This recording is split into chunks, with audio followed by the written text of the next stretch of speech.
NFT burn. In today's video, we are going to see how to burn or delete an NFT on Woonkly.com. If we want to burn our NFT, we go to our profile. We look for the NFT that we want to burn and we select it. If it is put up for sale, it will not let us burn the NFT. Look. We go to the three dots, click on Burn, and enter the amount we want to burn. As you can see, we get an error because, as mentioned, an NFT that is for sale cannot be burned. First, it would have to be removed from sale. We click Remove from Sale. And we check that the gas is correct and we confirm.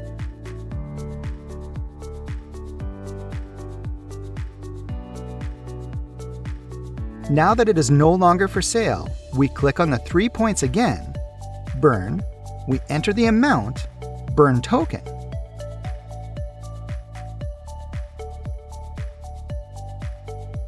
We check the gas, we confirm. And now, yes, we would have already burned or erased our NFT on Woonkly.com. Thank you all very much, and until next time.